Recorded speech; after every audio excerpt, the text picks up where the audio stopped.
Ialah arash ni makhluk Allah. Allah jadikan kemudian. Jadi kalau duduk atas arash makhluk Allah, sebelum Tuhan jadikan arash, Allah duduk di mana? Allah duduk ni bukan di makhluk Allah. Dia lagi. Sebab kalau makhluk Allah asal tak ada kan? Arash asal tak ada. Dia nak lari. Dia nak lari, tidak sedar tu. Dia lari daripada hak dia kata arash mula-mula. Dia lari tu. Bukan kata makanul adami tu hak jenis hak karuk ni. Dia lari tu patut boleh pegang lalu dah. Allah SWT tertinggi di atas arash. Makna kan? Mana Allah SWT tertinggi di atas segala makhluk. Itu maksud. Kemudian orang apa yang kata nak guna akal ni, dia tak puas hati jawab pe lagu tu. Dia kaedah. Katakan berarti molek kita nak jawab pe sini. Kaedah katakan, kaedah kata Tuhan ni benar qadim. Ittifaq ada antara dengan anak kata Tuhan ni qadim. Kita kata ya, Tuhan ni qadim. Mana Tuhan ada sedia kala, makhluk tak ada. Kita ittifaq dua. Itu tak? Baik. Kemudian lepas pada kita ittifaq kata Allah Subhanahu wa taala ni qadim. Kita nak tanya pula kata Allah Subhanahu wa taala ni ada zat dia, dan zat dia ni ada kanak, adanya ilmu, adanya kuasa ke tidak? Apakah ittifaq pula? Kata Tuhan ada ilmu, adanya kuasa, adanya gapo-gapo yang kata kanak. Itu tak? Daripada tiga sifat ni kita ittifaq atau Tuhan ada. Baik. Lazim daripada Tuhan ada tiga sifat tadi tu keluarnya sifat perbuatan. Makna kata Tuhan ni ada di diri dia, yang nak buat gapo tu fa'alul lima yurid tu ada. Ittifaq dah kata Tuhan ni buat. Mana kata Tuhan ni bersifat dengan sifat buat, mana fi'liyah. Ittifaq atau ittifaq?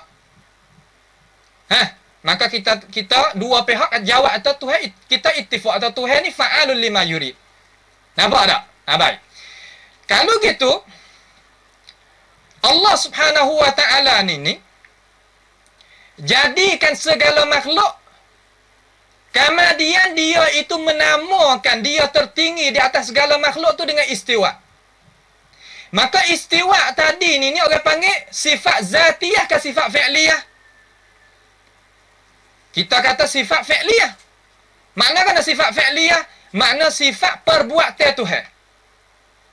Nampak? Perbuatan Tuhan. Baik. Apabila kata kita ni reti dah kata ini perbuatan Tuhan, kita klik pada masalah. Masalah lagu mana? Allah Subhanahu wa taala benar gaib ke benar syahid? Allah Subhanahu wa taala benar gaib, bukan benar syahid. Kalulah zat dia tu benar gaib, perbuatan dia pun benar gaib. Kita nak tahu ke tak kalaulah Allah Subhanahu wa taala tak khabar kita kata Tuhan tu istiwa di atas arash? Kita tak boleh tahu dengan akal kita, sebab akal kita siapa benda tu benda gaib. Tiba-tiba kita tanya, kita ittifaq dah kata Allah Subhanahu wa taala ni benda yang gaib. Tiba-tiba kita tanya terhadap perbuatan dia. Kata Tuhan istiwa tadi tu tertinggi di atas arash tadi tu belum daripada ada arash, Tuhan tu ada di mana? Boleh kita tanya lagu tu? Tak boleh nak tanya. Sebab apa boleh tanya? Sebab tasawur kata kalaulah Tuhan istiwa lepas daripada arash, makna kata nafilah sifat qadim hak kita ittifaq tadi. Tak gitu? Ya kata gitu. Sampai kita tanya. Kita nak jawab kata kita ittifaq kata Tuhan ni ada sifat perbuatan. Makna kata Tuhan ni buat kerana dia ada ilmu, ada kuasa, ada apa panggil ada kanak. Maka tertolak daripada tiga sifat tadi itu, tambah sifat hayat lagi, dia tu boleh nak buat fa'alul lima yurid. Kita tanya kata apa Allah Subhanahu wa taala buat semacam tu, boleh tanya. Tanya benda gaib, dah salah. Nampak? Tanya benda gaib, dah salah. Bahaya kedua, tanya tahu apa tu hewak lagu tu. Istiwa tu kerana lazim daripada tanya kata di mana Tuhan ada belum daripada istiwa di atas arash? Tertinggi di atas arash Tuhan ada di mana? Seolah kata kita tanya perbuatan Tuhan. Tuhan kata, la yus'alu amma yaf'alu wa hum yus'alun. Jangan bung dok tanya aku buat gapo, mung tu kena tanya je tanya aku buat gapo. Salah dua keratung. Kita nak turun lutut. Turun lutut kata lagu mana? Kalaulah dia mau kata Tuhan kalau tertinggi di atas arah sungguh, arah baru ada. Mana kata Tuhan ni jadi baru? Kalau Tuhan tertinggi di atas arah, mana Tuhan jadi baru? Kalau kita kata Tuhan baru masalah. Kita turun. Sebenarnya kita tak kata gitu, tapi kita nak turun lutut. Pak kita nak uji makna ke apa? Kita uji makna kata Ar-Rahmanu 'alal arsy istawa, mana Tuhan tertinggi di atas arasy. Dia kata tak boleh kata gini, kalau kata istiwa Tuhan dengan zat dia di atas arasy, mana belum pada ada arasy, Tuhan ada di mana? Tuhan ni qadim. Apabila Tuhan qadim, wari sifat baru ni, mana kata apabila sifat baru, maka lazimlah zat tu jadi baru juga. Kita kata tak apalah. Pak kita nak uwi lagu mana? Dia kata kena uwi cara istaula, makna meretah. Hak ni hak sesuai sekali. Salam najadalan, makna kata kita boleh turun lutut. Baik. Kalau gitu, Allah Subhanahu wa taala meretah. Arasy Allah Subhanahu wa taala dengan makhluk hak lain.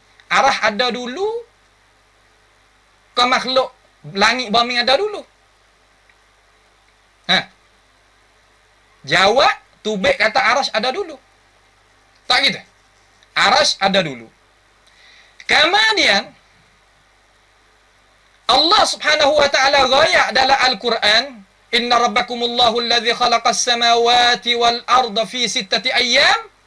Sesungguhnya Allah Subhanahu wa taala Tuhan pada kamu yang menjadikan langit bumi itu dalam masa 6 hari, thumma stawa 'alal arsy. Kemudian Allah Subhanahu wa taala meretah di atas arasy. Kalaulah mengikut ayat ni, makna kata Tuhan tu baru meretah juga. Kalau nak ayat Tuhan meretah pada sedia kala, makna kata arasy tu ada sama sedia kala sama dengan Tuhan, sama-sama qadim. Pun salah juga. Nak pergi jalan mana? Kita nak turut Tuhan, Tuhan kata dia ni istiwa di atas arasy, khalas, cukup padanya tu. Demo mai kriya. Tak boleh istiwa, kerana istiwa ni baru datang, tertinggi baru datang, Tuhan tu qadim.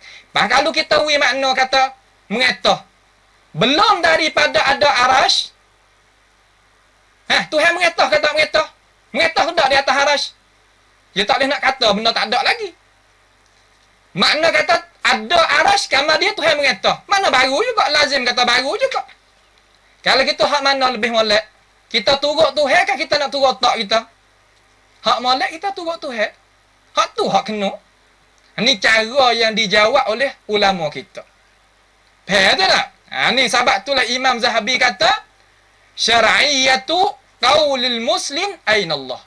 Syarak perkataan orang muslim boleh tanya Tuhan ada mana. Buat apa? Kerana benda hak ada sah kita tanya. Supaya benda hak ada sah kita tengok. Faham tak?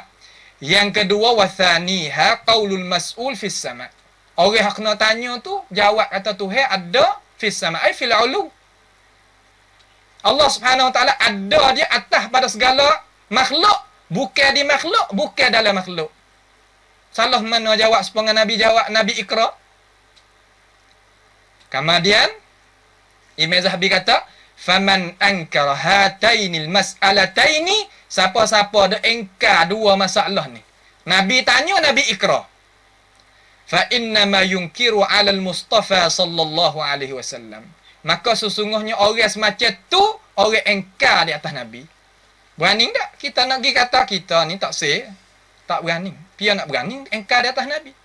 Allah Subhanahu wa taala kata, falyahdharil ladzina yukhalifuna an amrih an tusibahum fitnah aw yusibahum azabun alim. Mana kata falyahdharil ladzi, jaga-jaga orang yang mukhalafah dengan Nabi tu, nak kena fitnah. Kata oleh setengah daripada ulama kita, ulama tafsir, fitnah itu makna mati, bukan keadaan orang Islam. Berani ke tak kita nak pergi mukhalafah dengan Nabi sallallahu alaihi wasallam? Tak berani. Kita kena duduk di belakang dia kerana kita nak syafaat dia. Ni orang panggil cara yang insaf. Cuba kita kira. Mikir sendirilah lepas daripada kita dengar ni. Kita mikir sendiri. Jangan kita dok gi wak gitu wak gini, tak sah. Kita mikir sendiri, kita nak tak diri kita mana. Faham tak? Tu dia orang panggil cara yang ulama ahli sunnati wal jamaah hak jalan mengikut qawaid hak ulama salaf dulu.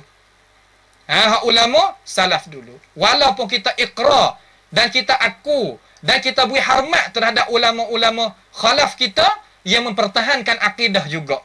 Tak ada gapo kita dengan mereka. Bahkan kita berdoa kepada Allah Subhanahu wa taala merahmati mereka. Tapi tepat ijtihad kesalahan yang keluar daripada ijtihad mereka walaupun mereka itu dapat pahala, situ kita tak boleh nak iktidak, tak boleh kita nak ikut dan ambil buat pakai, tak boleh. Walaupun ulama tu ya salah pada masalah tu ya boleh pahala. Itu di sisi pegangan kita. Bukan dalam arti kata kita pergi cucur mereka, tu tidak.